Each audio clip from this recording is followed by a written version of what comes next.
So we are live, Miss Layla. We are live. Ah, I love wonderful. you. You look so gorgeous. You Thank look you, just Debbie. you So look. good to be with you. So good to be with you. I've been wanting to do this forever, and to have you say yes, and us be able to make the time when I know you have so many things going on is just incredible.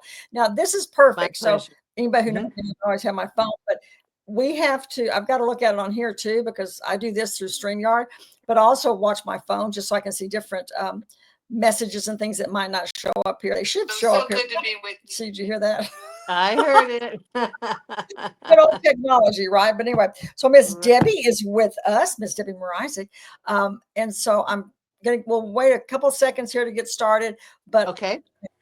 I'm so thrilled. And you are in your studio, correct? I'm in my studio, which is a farmhouse built in 1900, existing farmhouse built in 1900. And it was the home of my husband's grandparents, Guido and Matilda. And they made wine below the house, in the cellar below the house, until they were 99 and 98. Oh my goodness. Are you serious? That's probably why Yep. they lived so long, drinking the wine Well, and doing the active work. they always had a glass for lunch and a glass for dinner. Always. They There didn't you do a go. wine glass, they put it in a little shot glass, you know? And every Uh-huh, uh-huh. lunch, one, every dinner, one. And they lived a long life, but you're right, they lived healthy to the Yeah, end. they were healthy. And were they involved in the actual winemaking at that age? They made wine in in Italy, in Right. Lucca, Italy, and came here in the 1920s. And below the house became my studio, so it's like a gallery. Yeah, Yes. and but below the house is the existing winery, also built in 1900, and they made wine there until the very, very, very last harvest.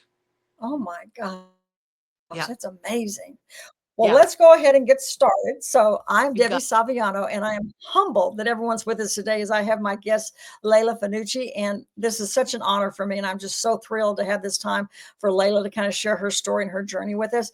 And I know how precious time is. So, whether you're with us live or watching the recording, we're just grateful that you're here and we're able to all come together. And Layla's got some amazing stories, like a couple of those things I didn't know. And she's been gracious enough to agree to spend some time with us just to kind of go over some things. So I could spend some time telling you Layla's background and giving the bio and etc. But I'm a firm believer that that's all on social and we can go and read it. And so I encourage you at the end of this to connect with Layla on LinkedIn and also read anything on her LinkedIn profile that you might be curious about. Also encourage you to comment, ask questions, post, and give Layla some love with the hearts and the likes. So this is to give everyone some background. I first came across Layla when I read an article about her, and I was intrigued because she had been a teacher and then she became an artist. And I just thought that was the most incredible story. What I didn't realize until today, and I just told Layla this, it was in 2015 I first came across her. That was 10 years ago, which it blows my mind, Layla. It blows my mind. But welcome, Miss Layla. Welcome, Miss Layla. I'm so excited that you're here. So happy to be here, Debbie. So happy to be with you. Well, it's going to be so much fun, and I've got all kinds of thoughts and things going through my head, so I'll try and stay focused. But um, Okay. I'm just so intrigued by your whole journey. I always Mhm. like to hear the background story of how someone got to where they are today, if you will, Mhm. how you transitioned from a music teacher to an artist. So give us some insights into that, if you will. And how did your family react and what Mhm. mindset, what did you have to do to take that next Mhm. step, if you wouldn't mind? Mhm. Well, that's a long story, and I'm going to give you the short version. I'm going Okay. to give you the short version, but I do have three books that will take you through the whole process, the long story. The short story is this. Um, I was as you know, music teacher for Yes. 25 years, and I wanted a piece of live art in my living room, not like we had frame posters kind of thing. And so I went around the small towns in our area, and I couldn't find one. So I decided to paint one myself. That's how it started. Oh, And I went in the okay. backyard and I got, paint and a board, and I just basically threw the paint on, brought it to the framer here in town and said, can you frame this? It was large. it was live, and it had color. Yeah, that was all I wanted to do. And he looked at me and he said, "Can I let it dry first?" And I said, "Sure, sure. Go ahead, sure, go ahead." And so he did, and it came back and it was beautiful. And I hung it in my living room, and that was I thought, the end of the story. Until that year, we had about 8 or 9 dinner parties, and everybody said, "Oh my gosh, where did you get that painting? Who is the artist?" And I said, "Well, I did it." And they said, "Oh my gosh, will you paint me a painting?" In that year, I'm still Nice. teaching now. I was teaching at the last job, 10 years was at the St. Helena Catholic School. So I was there here in town. And I painted 8 or 9 paintings for just, cost of the materials and all that kind of thing, to these people who wanted a painting. Right. And it was during that year that I fell in love with painting. And I thought, oh, I just really love this. And people love the work. So that's how it started. That's the beginning of it. Then to move more quickly, I quit teaching, and I gave myself 2 years to see if I could make art a business. I painted 250 paintings. I brought them to the best art consultants in New York City, and I said to them, "Here's my work." And that body of work was everything: landscapes, portraits. I was just painting Oh, all day long. I quit teaching, so I was painting like 11, 12 hours a day. And I presented them in New York, these consultants, 250 paintings. And wow. that was my question. Here's my work. Can I make art a business? In my mind, I'm thinking I only have about a year left. And they looked at the work, and this is where they gave me the best advice, truly. They said, "It's good. It's been done before." Not the paintings, the style. So in Mhm. order to market you, you have to paint a style, and this is a quote, "a style of painting no one paints in the world." Go home, give me 17 paintings, and they shoved me out the door. So I did. And the next couple years, I'm going to fast forward to the next couple of years, I was painting, they were looking. And then when I developed the style that you see behind me, I paint cities and paintings on top of each other. So I layer color, I paint the architectural design with one brush that I cut really thin, black oil, and I paint a full Mm, city. And when that's done, another layer of color comes on top. Now the painting's under, right? Take my wow. brush, my black oil, and I paint a different city. And I layer 2, 3, 4 times each painting. So when that style came up, we presented them to these consultants in New York City, and I got an email, "Meet me in New York." And they introduced me to Walter Wickheiser. I've been working with, from the Walter Wickheiser Gallery in New York City, and I've been working with Walter for 24 years. So that's the Wow. short story. Wow. Let me ask you a question because and again, this sounds such a, forgive me for younger people who might be watching, but Yeah. as an older person woman, what did your husband say? Because I'm thinking Well, about what some husbands would say when you came to him and you right. said, "I want to quit working and I want to be an Right. Well, artist." You hadn't been an artist. right, right. Everybody loves this story because my husband was a tax attorney and owner of Charter Oak Winery, and I was a music teacher. And when I said to him I was going to quit and see if I could make art a business, that I really loved it and I loved painting, we had 2 children in college, and as everybody knows, that's the most expensive Yeah, time, right? exactly. And then we had one going, almost entering college. And everybody loves the line he said, "I feel like I'm on the Titanic and you just jumped." Oh, And you jumped. You jumped. yeah, because I just, boom, I was done. I mean, I went from a salary to no salary, but I gave him a comfort in saying, and everybody said to me, "Don't do it full time, do it part time." And I knew in my heart that if I wanted to give painting a shot, I had to do it every day full Yep. time, because you're a teacher. If you teach part time or full time, you're still working 24/7. And I knew I Yeah, wouldn't full have time. time for the art. I dedicated myself solely to the art 7 days a week and many, many long hours. And I knew I had to do that. And so I gave myself 2 years. Now, Marlo Thomas, I'm honored to be in her book called "It Ain't Over Till It's Over." And she did the math. She asked me, "How many paintings did you sell in 2011?" I think it was. And I said 23. She said, and how much? And I said, up to 100,000 a painting. She said, okay. How much did you make as a music teacher at the St. Helena Catholic School? And I told her, okay, she says. And so she did the math and she put in her book, to inspire everyone, because I made my goal of a couple years. Layla made in 1 year painting that she would have made had she been teaching for 33 years. Yeah. So I gave myself a limit. And now, fast forward to my husband 5 years later. Okay, now he's happy I jumped the Titanic. Yeah, I bet he is. I bet he is. But Yeah, that is yeah, a reality people worry about. I mean, it's a reality. absolutely. It Congratulations. Oh my was. gosh, that is It was a huge. reality, but I gave my if it didn't work out in 2 years and I worked really hard, I'd go back. Yeah, for sure. That's all. One like you, yeah, you can go back. So, there's a Go back. lot of women out there, especially women, but men too, but women who maybe they're empty nesters, or they feel like, there's something else I want to do, even if they didn't know what it was, or if Yeah, not now, when kind of stuff.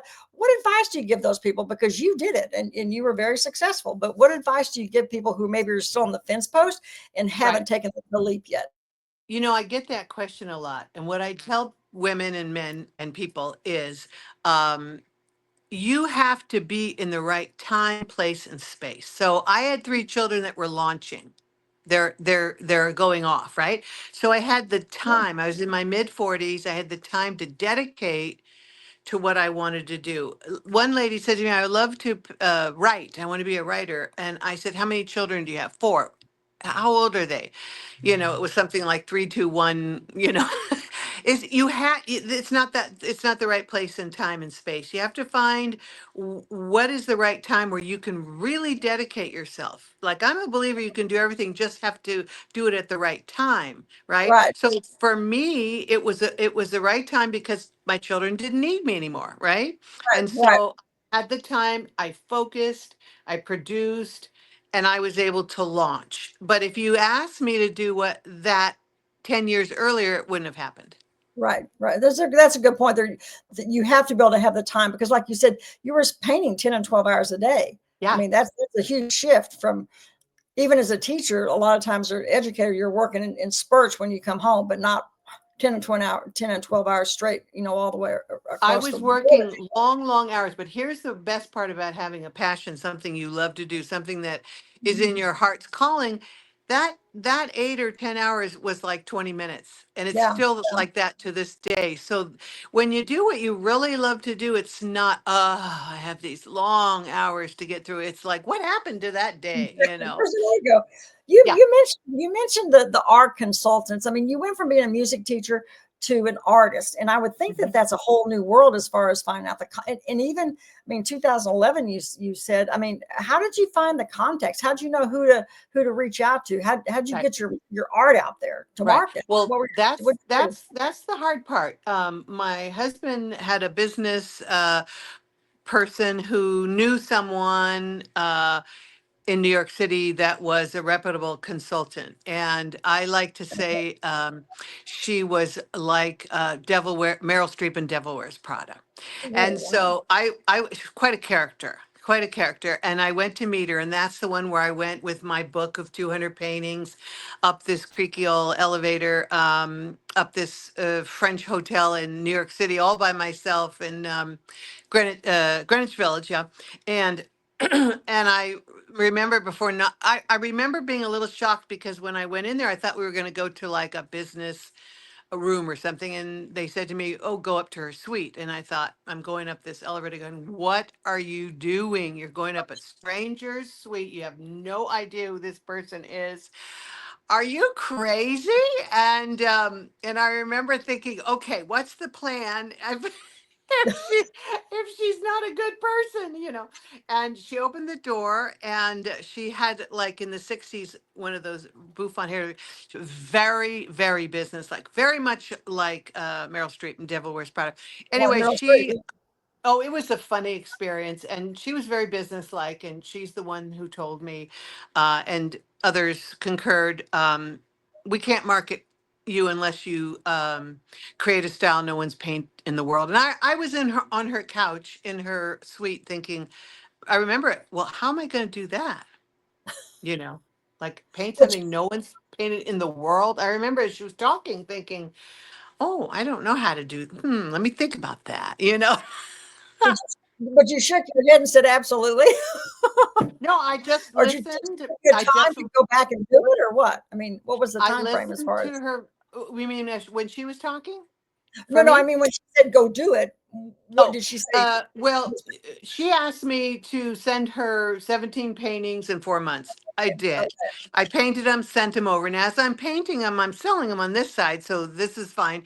And but then she would say 22 more in 6 months kind of thing. right, And we did that dance for a couple years, and it was a good one because she's looking for something I would never know. How am I going to know a style no one right, paints in the world? I had never even studied art. I studied music. yeah. And so that went on. And then when she saw and her other partners saw the cityscapes, paintings and cities on top of each other, Right I behind got you, it. like what's behind you. Exactly. Under behind this painting are two other full paintings, yeah. And the books that I have can explain that more in detail. But when she saw I got an email, it was one sentence and it said meet me in New York. And there when I met her there, Oh, she gives me introduced me to chills. yeah, she introduced me to Walter Wickheiser from Walter Wickheiser Gallery. It's a prominent gallery, and he's a musician and a wonderful person. And he gave me, now remember, I've never had an exhibit at all before, and he Right. gave me a solo exhibition in New York City, which really scared me. And that was 16 paintings, but I didn't know this then. You command the whole gallery. In other words, there weren't other artists Yeah, showing. or no, It's yeah, you, right, your work, and if you don't sell, the party's over. yeah, yeah. How many did you sell? Can we ask? Well, I Or how I I what was I the result of it?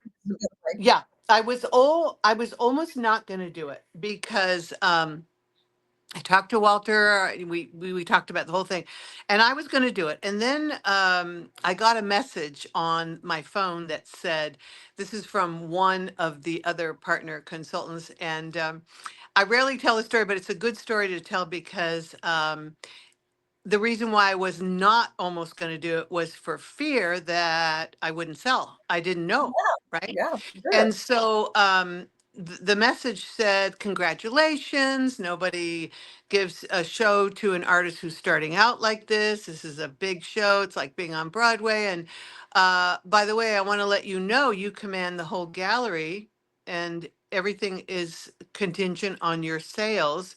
And if you don't sell, no one, these are her words, no one will touch you in New York again." And then she said, "Have a great day," and hung up. Gee, thanks. Yeah. So I listened to that and I said, well, there's no possible way I can do this. Now, remember, now it's different. I've had many, many exhibitions, but then I didn't have one. So it was a Right, new experience for me. And then my daughter comes, who's now a therapist. Then she was 16, and she said this to me, and it pushed me over. She said, "Mom, do whatever you're comfortable with. If you don't want to do it, don't do it." But she said, "Weren't you the one that told us it's better for us to try and fail than to never try at all?" In her she little sweet voice. And I she's thought, probably you a know really what? good therapist. She is a good therapist to this day. She started young, Yeah, didn't she? yeah, she And did. she did. And I thought to myself, well, what will happen if I don't sell any paintings? I'll fail. And I go back to teaching music.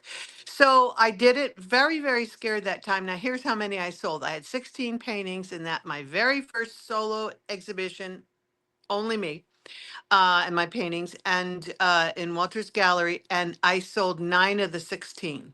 Oh my gosh, that gives me chills. And that's Was he why I'm here today. Yeah, one gentleman bought a couple and I almost hugged him all the way out. so you were there at the opening, the gallery, Yeah. right? When he was okay. And did your Yes. husband go with you? Of course, and our Wonderful. children went, Oh, it was wonderful. yeah, no, no, no, no, I have good support here, and once I got over that kind of like shocking experience, then all the other exhibitions were, I mean, they're work, but they were much more fun. Right, That right. was more of make it, break it. There's such a lesson there because so many times we don't do things because of fear. But you're right. Yes, What at the end of the day, what's the worst thing that can happen? I mean, we still have our health, we still have our family, we still right, have our. I mean, what's the right. worst? Yeah, I Well, think that's that's what my daughter brought out to me, and I did think of the worst. Okay, the worst is you are there and nobody buys a painting. yeah, That's the yeah, worst. hmm I'm still, like you say, I'm still alive. I yeah, tried, yeah. you know. But again, even then, you could who else could say I was given a full gallery show myself? I mean, I think that's a huge lesson for people. I think that's Hmm. great advice. You got Yeah, to try, right? It's not jumping off a cliff. I love right. your art. I love seeing you on that ladder in your studio. And you tell us, because I mean, obviously we can tell they're big when we look at your stuff. What is the standard or the most sizes of your paintings? Because they're pretty big. I paint all sizes. So I Right, have but really don't you big do a lot ones. of big Yeah, ones? I mean, my biggest is 14 feet by 8 feet. oh my And goodness. my smallest is probably maybe 2 feet by 1.5, something like that. But I paint, 4 feet by 4 feet, 3 by 3, 11 by 8. I paint all different sizes. My Right. biggest painting sold was 14 feet by 7 feet. And that was a really fun one because the gentleman who, and his wife who bought it, I went to go see it in Oregon, and they cut the wall and put the painting in the wall. Oh So my it god. was stunning. And of course, like any painting, you want good light, right? And it was beautiful. I had never Di seen that before. Was that a commissioned work, or they buy that from something you already painted? They bought it right here out of my studio. Oh my gosh, 14 by 7. 7.5. Hmm. I was thinking about, I saw someone on LinkedIn yesterday, Mary Millman, who I love. She's a singer. She was having something unboxed, had been delivered to her. It was an award she received. And I thought Yeah. about you because I thought, what do you do to ship your stuff? Do you have someone come to the gallery and package It's it to be not it's shipped? not easy. I have shipped my paintings. I had an exhibition at the Museum de Marrakesh in Morocco. And so I shipped, I'm going to say, because I can't remember, 20 paintings, something, or maybe a little more, maybe 22 or something like that. A lot of paintings, all sizes, and I shipped them from my studio here in St. Helena to Morocco. Um, and for New York, that was quite an undertaking, but we did it. And I've been at the Carousel du Louvre in France, shipping my paintings there. And people who've bought my paintings here, we've shipped them all Right. around the world. Germany, we just have a shipping company, packs them up, ships them, sends them over. For the exhibitions, it's different. They build the box and they put them in the box and then they ship that. Oh, okay. I was wondering Yeah, about that. So okay. Interesting. I didn't realize that. yeah. So what is your creative process? What's your routine now that I mean, obviously it's full time. This is what you devote your career to, if you will, your work. Do you like have a certain time of day? Do you have a certain routine? Mhm, What's mhm. your process like for painting? Well, as you know, I am in the home of Charter Oak Winery, right? So the home is my Right. studio, the cellars below, and so we host with the art and the wine 2 tours a day, no more than that. And so I do some. My husband does some, and we have people who help us. Okay, so what I try to do is a few of those tours per week, right? Mhm. And then Mhm. all the rest of the time I have devoted to painting. So somebody helps me with all the other stuff you have to do in Right. running a household. I don't thankfully have to do any of that. I focus painting, painting, painting. I meet and greet the people. Our tours are about an hour and a half, so it's not that much time out of my day. And Right. so the timing depends on if I have a 10 o'clock tour, okay, I'll do that and then go paint. If I have a 12 o'clock tour, I'll paint, then go do the tour and come back, that kind of thing. But I'm always, and then some days I get to do it all day. Those are my favorite days and Yeah, no I bet. interruptions. Yeah, Fanucci. those are my favorite days. So that's kind of how I do work on 4 or 5 paintings at a time. And it is just, it is really a calling. For me, it's a spiritual practice where I absolutely love to do it. This is my 20, I'm in 25 years, something like that, 26. And I still haven't gotten to the point where I would say I don't want to do it. I every day think, oh, I can't wait. What a It's the gift. way Yeah, it what a is. gift to get. It's the So, way it is. Yeah. do they know you're a painter when they come to do the tours and stuff? Are most people aware of Most this? people know, thankfully, now about the art, and they know about the wine. We're a small boutique winery, so not one Right, of these yeah, big wineries with all this big press. yeah, All Most of our press is by word of mouth, and that's the best, right? yeah, But right. they know about the wines, they know about the art. Some people come in, just want a wine. That's fine. Some people come in, Yeah, just want art. That's fine. Most people, I'd say about 98% want to see both. yeah, for sure. I can see. Yeah, knowing you, if I came there, I'd want to do the wine, obviously, but I'd also want to be able to see the art and stuff. That would be Yeah, kind of you get the best of both worlds, if you will. right, right, Yeah, for sure. I had a right. thought about something to ask you about that, and I forgot what I was asking. Do you ever get creative blocks Mhm. or when you're like moments of doubt, like I shouldn't be painting this style or this type or whatever? I mean, does that I ever? don't get creative blocks, but what I get is this. I'll paint a full painting, and this may be, I don't know if you would call this a block, but remember, I paint paintings on top of each other. Right. So when the painting's finished, a whole nother layer of color, and then comes another painting. And I do this until I'm like really happy because every time I layer another painting, it adds this depth, texture, and energy to the painting. So the final one, I wouldn't want to paint over, but I get there through a process. So the only thing that happens to me is when I'm painting a painting, I'll think, you know what? I like it, but I'm not done. Yeah. Yeah. I want to go over it again.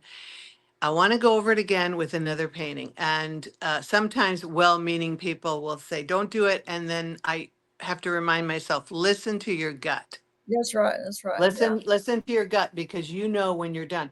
That would be the only thing that happens to me. But I never have a time where it's like, oh, I don't know what to paint. That Right. doesn't happen.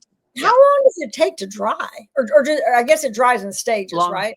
Well, it dries in stages. And then when I'm finished, it really takes like months if it's a big piece to dry. Oh, okay. Yeah, because there's so much paint under there, you That's see? what I was thinking as you Mm. were talking Yeah, about that. I'm just envisioning more and more and more and more for that's sure. what happens. Yeah, it Yeah, takes time. And then I know when it's dry, when it's not like, all shiny and and the color gets more strong and the black gets more right. bold, then you know we're dry. I did not realize, I'm gonna be totally transparent. I Mhm. thought you painted like if you did Central Park, it was the same Central Park, just in different colors. I didn't realize that if you did Paris, you might do another city within that Paris scene. I didn't realize that. There are full cities underneath. And that's why the last book we did, Get the book. what is it called? Striking a creative note, passion to process. That in that one, the third one talks about the process, and you'll see because it's hard to explain, National and Park. it is layering color. It is the whole city painted with one brush and black oil, and then on top comes another layer. Same thing happens, and then on. So when you go and you can see in the book, San Francisco is under Paris is under New Mhm. York City and Wow. what happens is the final one, things bleed through. This is Uh-huh. just the process, Yeah. and when they bleed through, it adds this element of this depth, this texture, this energy to the painting, and that's when I think it's the best.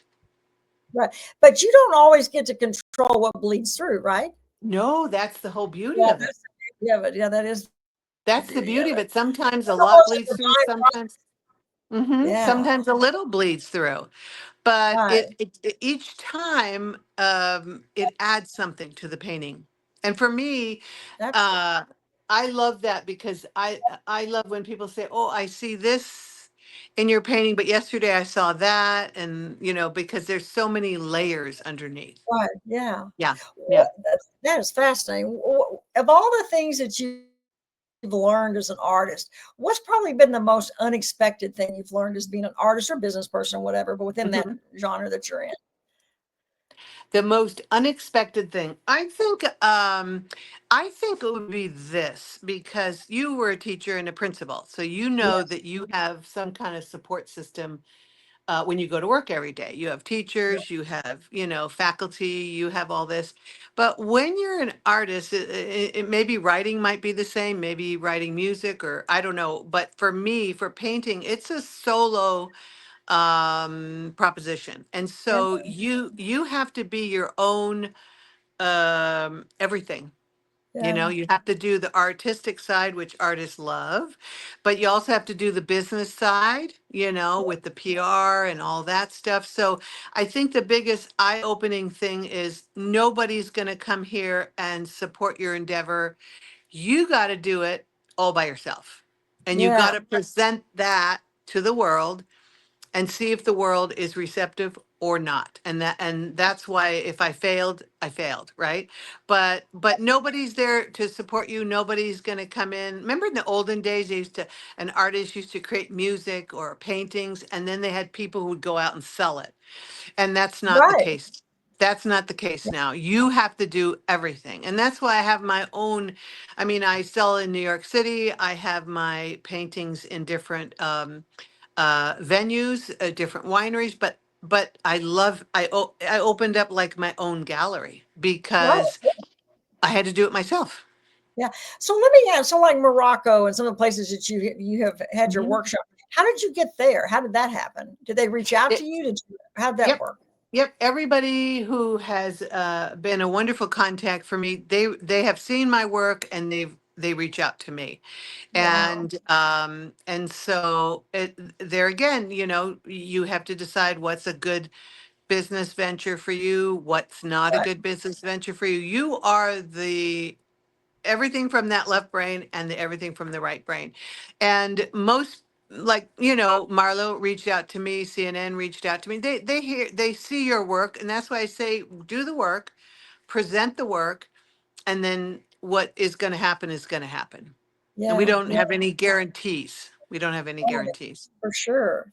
Yeah. But how has social media impacted people seeing you and knowing you? Has that helped you? Has that been It's an been a added huge, benefit? it's been a huge positive for me. It's been a huge positive because my connection to the people is the winery. Yeah, So, right. so I have a place where they can come, they can enjoy the wines, learn about the wines, learn about the art. So that is a gift. If I and I was in many, many more galleries, up to seven, I think, prior, but I decided that it was better to focus here and in New York and leave it at that. Right. Yeah, With because a you only couple. only be You so many pardon me? places. I said you can only be so many places. Exactly. Exactly. And there's benefits to galleries and there's a hard part to them as well. So I Yeah. have the best over here in New York City. I have the best here in St. Helena. And so that's kind of how I do it. But yeah, that's kind of how I do it. That is just, but what an opportunity to say that you've been able to show in all these other places. I mean, and Yeah. that you're at a point in your life now where you can, you make a difference with that. And it doesn't necessarily have to be the traditional way if you would, I mean, Well, I guess I'm thinking, I did have to exhibit, I exhibited a lot in the beginning, right. And worldwide. I went everywhere. And now I can and so that's how you get known. That's how, people come and know about your work. You have to and you have to be out there and you have to talk about your work a lot of it's on how many paintings you sell, how much you sell them for, what have you built up to, what are your paintings like, what kind of style do you paint? I love saying I paint a style no one paints in the world because I spent that time to develop that, and so all that matters. absolutely. How many, do many people reach out to you for commissioned work or is it mainly just what you're doing in the studio? Well, I don't do commission work anymore. I used to, but I Oh, don't anymore. I love to just paint and have people come in and see the works, you know. oh, But I do count, not G clays. We don't count G clays because we have some beautiful G clays, sold thousands of those, and they're gorgeous, you know.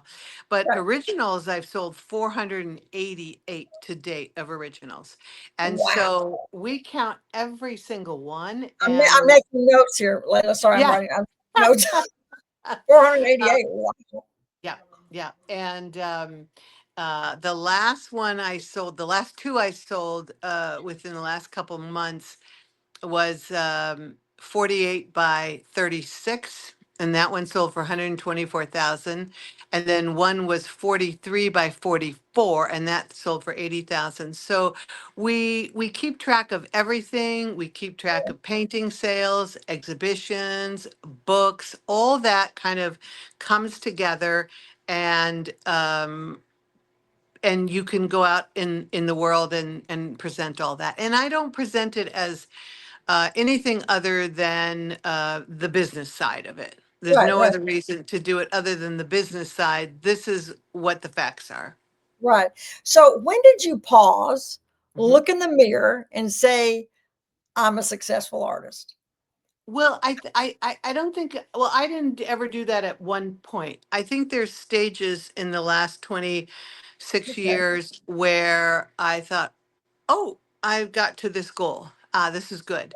And then you get a little bit more, oh, I got to this goal. I did some international exhibitions. That was good.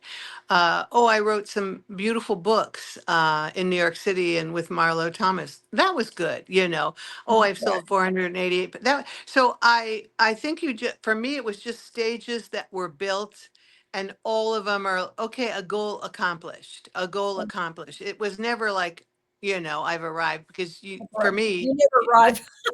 you know, who knows when that is, right? You're always, you have another hill to climb, something else you want to accomplish. Do you set Yeah. a goal for the number of paintings you want to do per quarter or per year? Do you set a goal? No goals, no Okay. mapping out what I do. I go in the studio, I paint what I want. Okay. I know where I want to go, which one I want to do, work on several, which one needs it now, which one needs to dry. And I don't map it out. I know some wonderful artists that do. I don't do any of that. I just go in and create.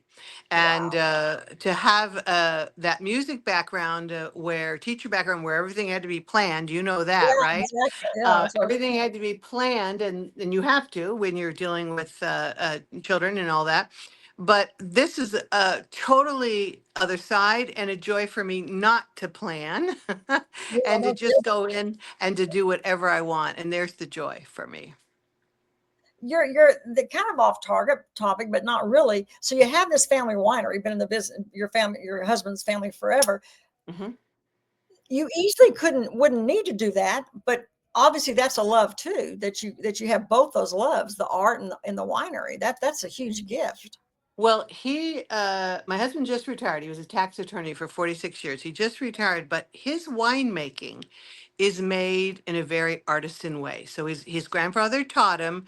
They hand punch the grapes for 4 to 6 weeks outside. They hand press them, all the grapes, in one 120-year-old basket press. And then it's Wow. a natural yeast fermentation. We don't add chemicals to the wines. We don't add sugars to the wines. So that's the way his grandfather taught him, learned in Italy, taught him. And that's the way he continues. Only 1,000 cases a year. We sell out. That's the end of the story. It's small, it's boutique.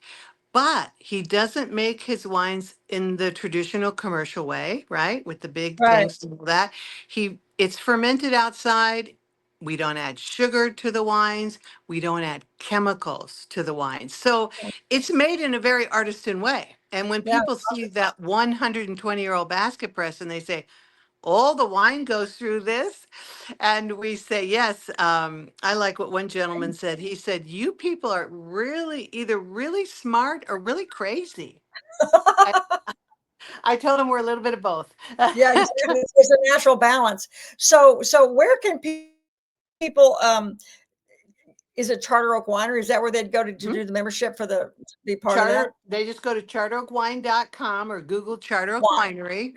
Yep, Okay. and they'll find us. And you know, his wines are beautiful. So what we Love really it. love is that it's an artisan way of making wine, and then I Yeah, have an art form, a painting that's very unique and different, and the combination is a beautiful. It's beautiful together.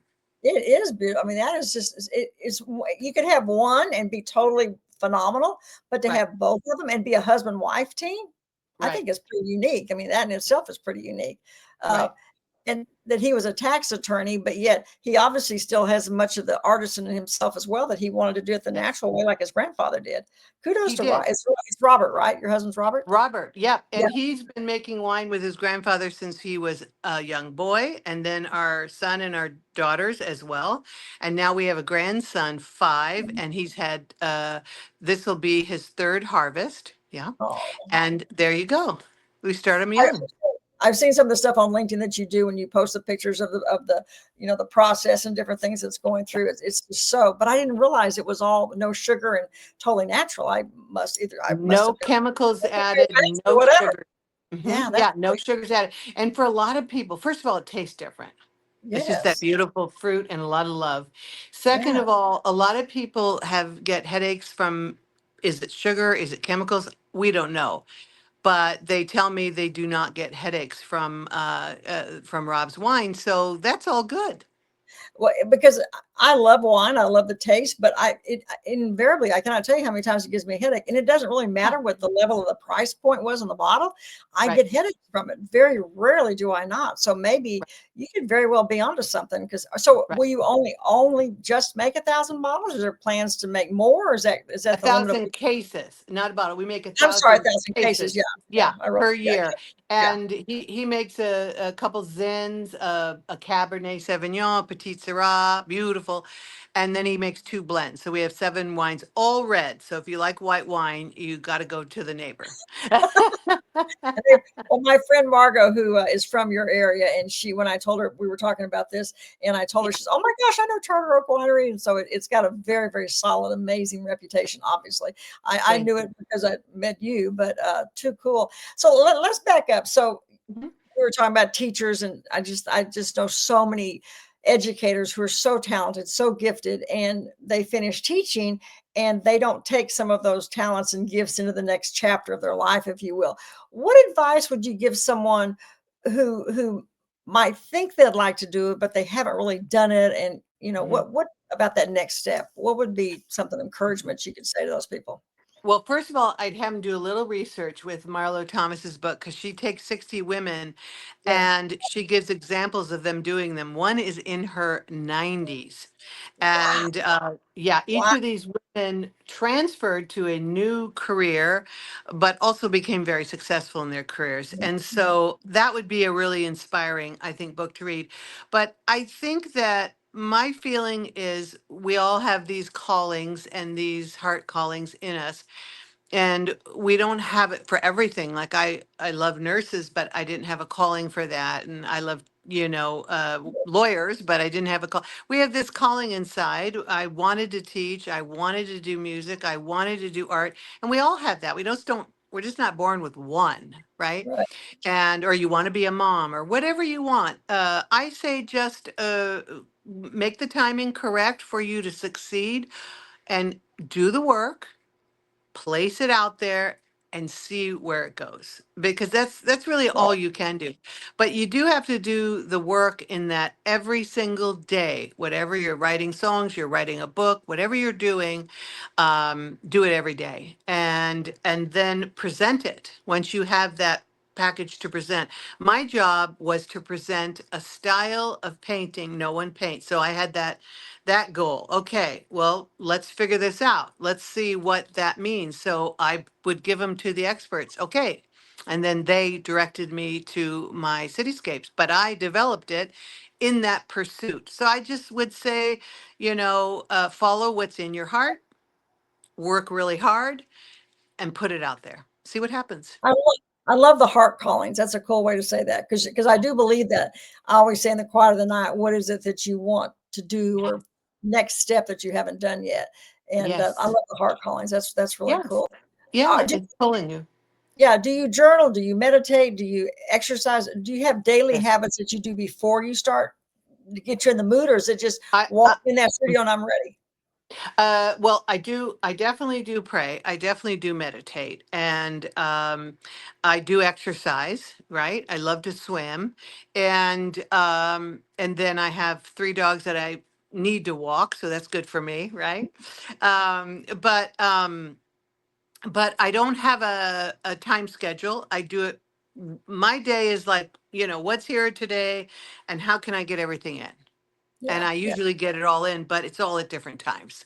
right. And it's kind of like my paintings, a little bit of this, a little bit of that, but I get it all in. So yes, I definitely believe in quiet time and prayer. And when you give a lot of yourself to your work or to the public, you have to have that time to just meditate, center, pray, exercise, eating well. We have a beautiful garden here at Charter Oak Winery.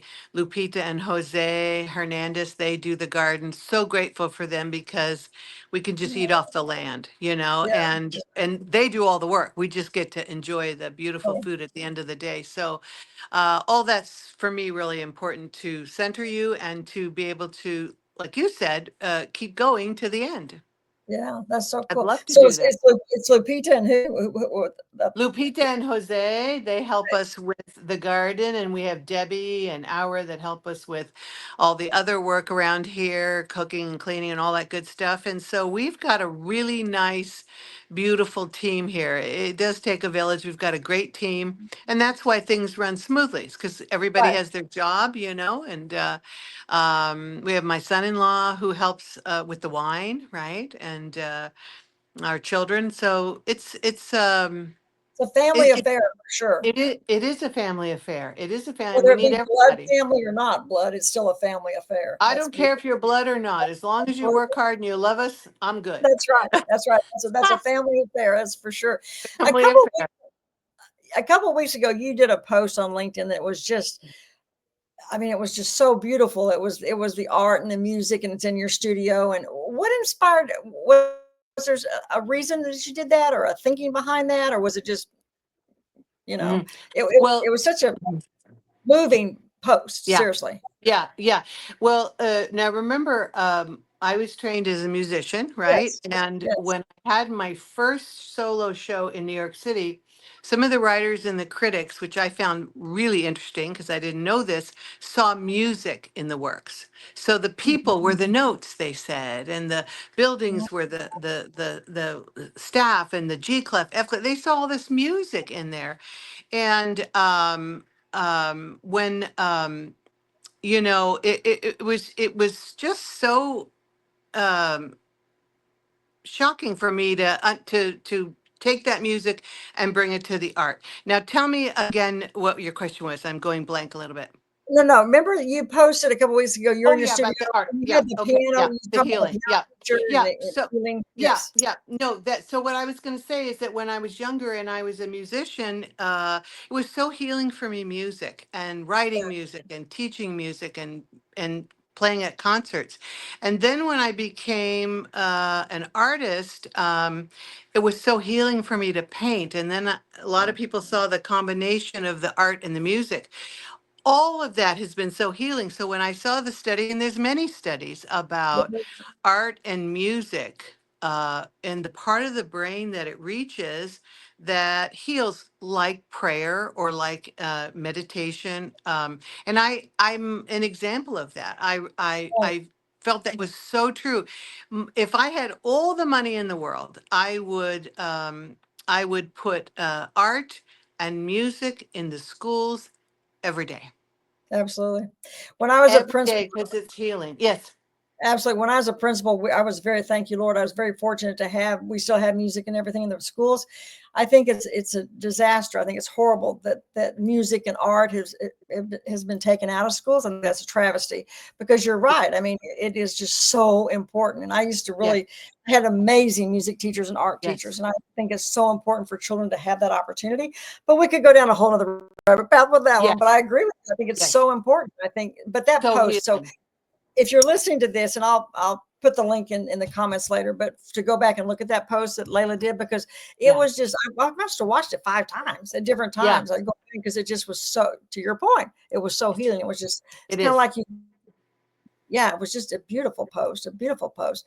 What's next for Miss Layla and her art? Do you have, are you just continuing the same path? Or are you like, hey, I'm going to try Well, this? Or, I want to develop a body of work that so I'm going to sell a little bit, but keep a little bit now. And then I'd love to do a museum exhibition. I'm talking about doing one in New York City as well. And I think I would like to focus in on, if possible, a museum exhibition, but get that body of work. So I have about 50 paintings that are mine, uh-huh. and need to get just a bit more and then present that. So that's what I would love to do. Continue welcoming people here at my studio in the winery, and continue to paint and continue. I will continue to sell to other people as well, but I'm going to Right. try to now not sell everything, which is a good problem to have, right? Exactly, it's a But nice one. That's a gift for sure. Do you have a certain type of museum you'd like to be in, or like a certain, I don't want to say theme, but you know what I mean, a right, certain. right. I don't know yet, but I just see with the cities traveling all around the world, something with, every part of the world, something with cities. I haven't gotten there yet, but I have a lot of thoughts and visions. So we'll Yeah. see. Well, now with social media again, I mean, all we have to have is internet connection, and Yeah. the world is our oyster for sure. And to be able to Yes. have those opportunities, and yeah, there's so many different things that are being done now. The collaborations that we Yeah. didn't have before, and I think we saw that in 100%. Super Bowl ads and stuff. And so I could see you making a huge impact in some of the different museums and stuff. That makes my mind just, yeah, that's amazing. Good for you. Thank Good for you. you. Thank Um, you. what about the winery? The same, just Mhm. continue with what you've been doing, the same process for that as well? A Well, thousand cases a year? the winery is the way we make wine, or the way my husband and family make wine. You couldn't make it this way in a bigger format. It's Right, impossible. right, It's just right. impossible because remember, hand punch for 6 weeks, hand press. They're pressing those wines out till December, so we Wow. can't do it any other way to keep that quality up. So the same. I mean, he might. In retirement, maybe, and this is my idea, not his, but maybe a little white wine, or Yeah, there you go. maybe a little port. He has a mean killer port that he serves at dinner parties. So who knows? But the gist will stay the same. Let me ask you this. This is such an ignorant question. I'm embarrassed to ask it. I should know this. So the vines that you have, those are the Mhm. same vines that the grapes grew from his grandparents. Is that right? Well, no, because his grandparents, they died in the 80s. I think Guido died in 1986. So they've been replanted, but there's a half Oh, acre in you the back. replant all the time. Okay, all right. That You was what. replant all the time. There's a half acre that was Guido Matilda's that has been replanted, and it Okay. produces 122 cases, 5 barrels. So we get a lot of wine out of that Wow. half acre back here. Yeah, yeah. I told That's I their told vineyard. Yeah, but not I their told vines. I told Layla I was going to have a wine glass when we did this, but I got a coffee mug instead. But I was going to do a wine glass We'll because, get you a wine glass, Debbie, well, and we'll get you some wines. exactly. This has been so delightful. I cannot tell you how delightful this has been to be able to visit with you and to hear about what you do, and then the winery too. And just, I cannot thank you enough. And as we were talking before we went on, and I told Layla that it'd been 10 years, which she was shocked too. But I've literally, I don't want to say stalked, but I kind of stalked her because I just was so impressed with your work. But that's the beauty of social media. And with Yes. LinkedIn, you post some incredible things. So if you're not connected with Layla or me, be sure and do that on LinkedIn and reach out to her to connect with her and to see what I'm going to look into your wine membership. Now, this is a silly question. You'll know the answer, I'm sure. Can you ship to every state? Can you ship to Texas? Because I know some states don't Yes. let you, right? Yes, we can ship to Texas. It's good. Okay. There's some we can't, but we can ship to Texas for sure. So there are And some, but you can ship to Texas. Okay. yep, All right. we Because definitely can. We have okay, because half of Texas. Texas loves charter oak, and New yeah, York. Yeah, okay, for sure, for sure. Well, like I said, I can't say thank you enough, Layla. I know how busy you are Thank and how you, many things you have Debbie. to do, but this has been such a thrill, and I appreciate it so much. I appreciate everyone who joined us. And like I said, whether you're watching it live or you're watching the recording, it means a lot to me and to Layla for you to take the time to end it. So everybody have a blessed day, and thank you so much for being here. Thank you, Debbie. Thank you. Ciao. Thank you. Bye bye.